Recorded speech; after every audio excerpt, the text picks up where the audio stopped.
Kıyas kızık tema başladın. Buna 92 yılı 14 iyunda bundan 29 yıl murun Braziliyanın borboru Rio de Janeiro'da konferensiya болгон экен. Буунун конференциясы жаратылышты коргоо, жалпы эле ушул планетаны сактоо боюнча ага 170 өлкөдөн 8.000 делегат келип, 3.000 НПО катышкан аябай чоң конференция болгон. Мына ошондо ушул жерди сактап, ушул жер планетасын сактап калыш керек деген чоң маселе көтөрүлгөн. Бул демилге нарака уланып 2009 жылы оондо 63 сессия болуп, мына ошол сессияда генералдык ассамблеянын генералдык директору төрагасы Мигель де Эското Брокман деген киши мына ошонун демилгеси менен мындан кийин жерди сактоо боюнча эл аралык жер эне күнү дегенди кабыл алалы деп, мына ошондон кийин мына бул майрам белгиленип келет экен. 2010 жылы атайын ошол буунун чечими менен 22 апрелде ар дайым ар жылы көптөгөн өлкөлөрдө белгиленет экен. Ошонун ичинде биздин КМШ өлкөлөрүндө дагы белгиленип атат. Бул майрамдын негизги дефиси биздин планетаны сактоонун акыркы шансы деген дефис. Эң негизги максаты ушул жер энеде баланс, экономикалык, социалдык, экологиялык керектөөлөрдүн бардыгын бириктирген, анан ушул биздин жаратылыш менен земля жер эненин жаратылышы менен мындай балансты сактоо боюнча ушундай чоң бир кыймыл болуптур. Бул өтө азыркы учурдагы глобалдык дүйнөлүк маселе болуп калган.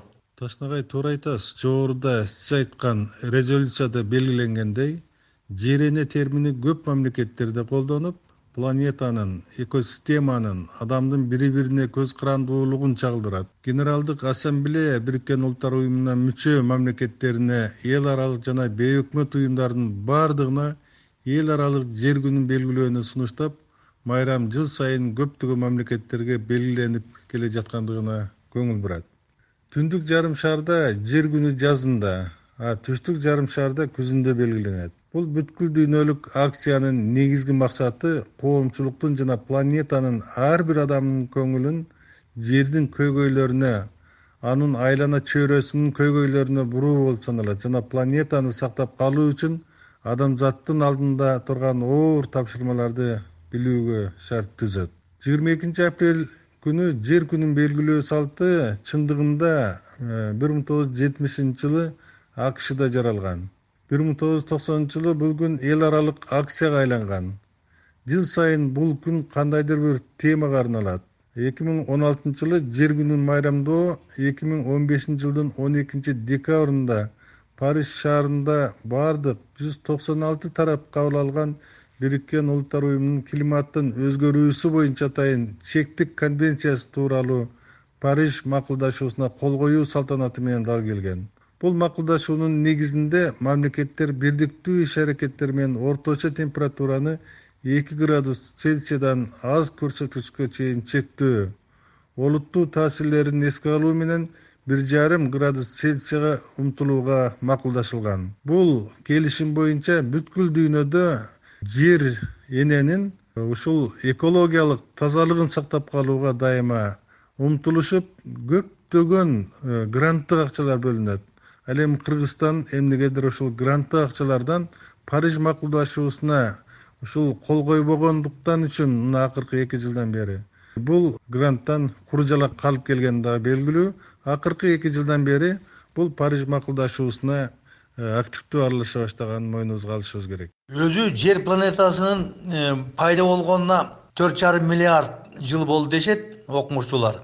Албетте азыркы галактикада, мега галактикада тирүү жаныбар жашаган планета ушу биздики эле азырынча биздин билишибизче, бирок дүйнөдө башка жактарда болушу мүмкүн. Эми ошол биздин жер шарын эгер экватор менен жалаң кадамдап басса, ал 400.000 10 километр болуш керек экен. Ал эми ошол жердин радиусу ортоңку точкасына чейин 6378 километр жол болсо 70 километр болот экен. Андын ортосунда элдин бардыгы билгендей суюктук, ысык магма турат. Жердин эң ысык жери деп бул Ливиядагы Эл Азизия деген бир жерди жайды айтышат. Анын эң мындай чек коюлган 13 сентябрь 22-жылы 57 градус болгон экен. Ал эми Калифорнияда ошондой эле дагы эң ысыктын экинчи точкасы бул ошол 13-жылы 55 градус болгон экен. Ал эми эң суук точка деп чекитте бул Антарктидада 83-жылы коюлган ушул рекорд минус 89 градус Цельсия болгон экен. Өзү жер аябай көп минералдарга бай, 4000ден ашык минералдардын түрлөрү бар экен. Анын 200-ü биз азыркы учурда ушул адамдар пайдаланышат экен. Андан тышкарыдагы ар жылы жерди издегендер уланып атат. 50-100 минералдардын түрлөрү дагы табылып атат экен. Жердин болсо өзүңүз билгендей, ай бул биздин спутнигибиз, айланып жүрө турган, бул ай жер менен кошо бирге жашаган планета. Кыргыздар байыртадан эле жер энеге өзгөчө мамиле жасап келишкен. Жердин үстүндө жашаган, өскөн ар бир өсүмдүккө, ар бир кумурскадан баштап паранда жаныбарларга чейин кыргыздар өзгөчө ушул жер үстүндөгү жаратылыш менен мамыр жумур жашагандыгы ушул дайыма көрүнүп турат. Ал гана эмес, кыргыздар өздөрүнүн ушунчалык бир катуу милдетин аткаруунун алдында, элдин алдында дагы ант кабыл алганда ушу жер энени оозанган. Мисалы үчүн төбөсү ачык көк урсун, төшү түктүү жер урсун деген бул ант кыргыздардагы эң ушунчалык бир жогорку деңгээлдеги маанидеги ант. Ушул антты кыргыздар дайыма карманган. Төшү түктүү жер урсун деп ушул жер энени өзгөчө ушундай бир антка дагы кармангандыгы бар. Жер эне жөнүндө ырлар бар. Жер эненин касиети жөнүндөгү ушунчалык бир өтө бийик деңгээлдеги чыгарманы мына Чыңгыз Айтматов өзүнүн өлбөс өчпөс чыгармаларында укмуштуудай сүрөттөгөн. Жер эне менен кадимгидей каармандарды ушундай бир сүйлөштүргөн. Бул Саманчынын жолундагы Чыңгыз Айтматовдун жер эне менен жер энеге ушунчалык залал келтирген согуштун азабы, жердин ушунчалык бир баалуулугу жөнүндөгү көтөргөн маселелери ушул жер эне эл аралык күнүнө карата өзгөчө бир чоң бир мындай идеологиялык багыт десек да болот. Ошон үчүн Кыргызстандын жер энеге жасалган мамилеси менен Бириккен Улуттар уюмунун башкы ассамблеясы 2009-жылы кабыл алынган конвенциясы же резолюциясы бири-бирине үндөшүп турат. Жер үстүн булгабоого, экологиялык тазалыкты, экологияны тутууну ушул кыргыздын философиясынан үйрөнсө болот турган бир топ ушундай бир үлгүлүү, өрнөктүү жактары бар.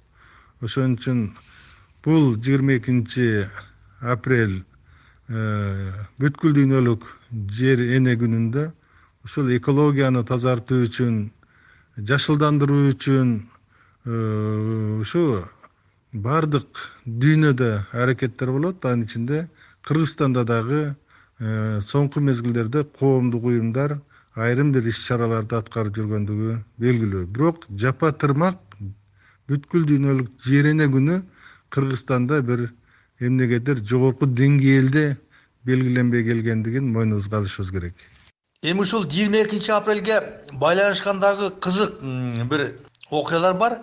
Айталы, бул 22 апрелде дүйнөдөгү маанилүү инсандардын бири, пролетар диктатуранын негиздөөчүсү, саясатчы, мамлекеттик ишмер, теоретик социализмдин жана коммунизмдин теоретиги Владимир Ильич Ленин туулган. Мына ошол Лениндин баягы 1920-жылдары граждандык согуштун мезгилинде большевиктер ишембилик уюштура баштаган. Ленин муну демилге кылып көтөргөн. Ал эми 1970-жылы Лениндин 100 жылдыгында 22 апрелде бүткүл союздук чоң ишембилик уюштурулуп, ошондо 119 миллион адам катышыптыр.